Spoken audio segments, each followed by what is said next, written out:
prossimo ospite sarà Bruno Coulon, Territorial Controller for the Minister of Justice.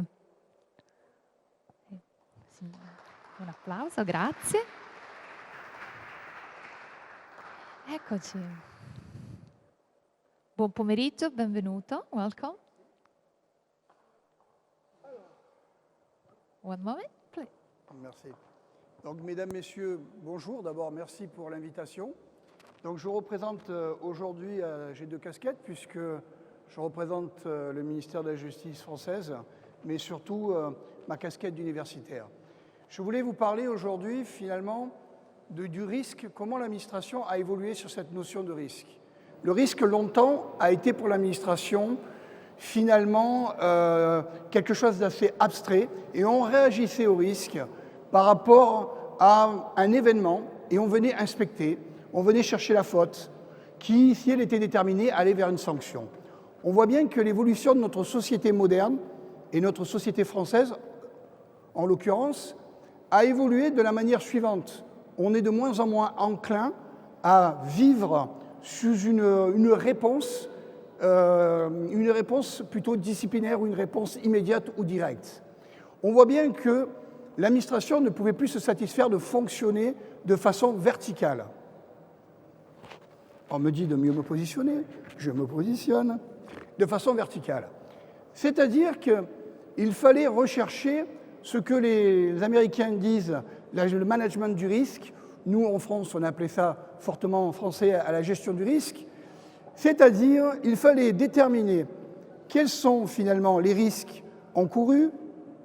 Une fois que ces risques étaient déterminés, comment on pouvait les évaluer, comment on pouvait répondre de façon la plus adéquate pour finalement avoir une réponse la plus adaptée possible pour que finalement notre administration puisse répondre de façon pertinente et efficace. Donc, ces dernières années, l'ensemble des administrations se sont posé la question. Au sein du ministère de la Justice, nous avons créé le comité ministériel de maîtrise des risques. Nous avons fusionné nos inspections et nous avons créé, au sein des directions de la justice, nous avons créé des missions de contrôle interne. Je fais partie de ces missions, je suis un des membres de ces missions, et je travaille au sein du milieu carcéral. Alors, vous me dites, le milieu carcéral, c'est bien un milieu à risque, puisque nous avons des risques juridiques, des risques économiques, mais nous avons surtout des risques humains. Nous avons un phénomène de violence envers le personnel, de violence de la personne envers elle-même ou envers les co-détenus. Donc on est vraiment là dans une notion de risque éminemment humaine. Une fois qu'on dit ça, l'administration s'est posé la question de dire, mais finalement, comment allons-nous aborder le risque, comment allons-nous travailler le risque pour que ça devienne efficace? Parce que si nous continuons à chercher, quand il y a un incident, la notion d'inspection, la notion de à qui la faute, vous voyez bien qu'à un très moyen terme, c'est inefficace. Ce qui est efficace, c'est comprendre pour pouvoir anticiper et pour pouvoir réagir le mieux possible et préparer les gens à réagir. Donc nous avons commencé à construire. Nous avons construit, dans un premier temps, passer de l'inspection à l'audit, faire un état des lieux immédiat, de dire qu'est-ce qui fonctionne, qu'est-ce qui ne fonctionne pas, qu'est-ce qui est conforme avec ce qu'attend la réglementation, mais qu'est-ce qui n'est pas conforme et pourquoi ce n'est pas conforme. Est-ce que finalement on demande aux gens de faire un travail, mais on ne leur donne pas les moyens? Est-ce que finalement les règles sont-elles adaptées? Voilà toutes ces questions qu'une administration est en droit de se poser. Et donc on voit bien que l'inspection se transforme en audit, mais donc ça veut dire une bienveillance. Ça veut dire aller voir les responsables, aller voir les services et regarder en profondeur leur fonctionnement.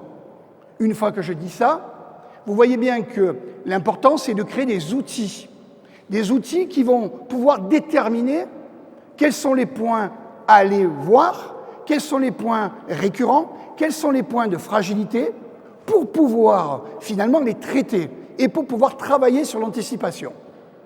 Tout ce travail, c'est depuis maintenant 4-5 ans, nous avons construit des grilles de contrôle et nous travaillons à aller voir les différents organismes, aller voir leur fonctionnement pour pouvoir travailler sur cette anticipation. Mais vous voyez bien que nous sommes encore dans une notion où tout est vertical, où la personne qui est responsable du service ne s'est pas encore approprié cette notion, cette maîtrise du risque. Et donc nous sommes actuellement dans une troisième phase, nous sommes dans une phase qu'on appelle l'autocontrôle. Nous sommes en train de faire travailler l'ensemble des responsables de service qui vont prendre en charge au sein même de leurs équipes ce contrôle. C'est eux qui vont devenir les maîtres de ce qui se passe, les maîtres du travail, les maîtres de l'anticipation pour faire émerger ce qui fonctionne, ce qui ne fonctionne pas. Quelle est la vertu ? C'est que de toute façon, c'est très moderne. Nos administrations, au lieu d'être finalement assez passives et assez regardantes du phénomène de défonctionnement, finalement va avoir des tas de données de matière au niveau régional, au niveau national, qui vont lui remonter de ces contrôles permanents. Et elle va voir qui a besoin de moyens humains, qui a besoin de moyens financiers, qui a besoin de moyens structurels. Elle va avoir cette réponse et elle va pouvoir finalement s'organiser, construire finalement la réponse, construire finalement son fonctionnement qui va venir être une source de la gestion des risques. Finalement, par ce biais d'autocontrôle, on a créé un fonctionnement vertueux qui fait qu'en fonctionnant, on jugule les dysfonctionnements. C'est complètement avant-gardiste, mais on y est et ça marche. Alors, pour une fois, j'aimerais vous dire, finalement, ce qui est intéressant, c'est que l'administration peut être copiée. Finalement, nous, on a commencé à regarder ce qui se faisait ailleurs, ce qui se faisait dans les autres pays, ce qui se faisait au sein des entreprises, mais peut-être qu'aujourd'hui, finalement, les entreprises pourraient venir voir ce que fait l'administration parce qu'on s'aperçoit que finalement, les entreprises viennent nous voir parce qu'eux-mêmes sont dans l'incapacité d'anticiper ou de gérer un niveau de risque. Ils sont incapables parfois d'évaluer de façon probante le niveau de leur risque. Est-ce que c'est un risque immédiat? Est-ce que c'est un risque primordial? Est-ce que c'est un risque secondaire? On voit bien qu'il leur manque cette conception, cette construction des outils. Et c'est ça la base. La base de ce que nous faisons au sein de l'administration, c'est préparer cette vision très éclairée, très précise, très probante, qui nous oblige à travailler sur l'écrit, qui nous oblige à travailler sur la traçabilité des choses, qui font que cette multitude d'informations, quand elles sont recoupées, elles deviennent pertinentes.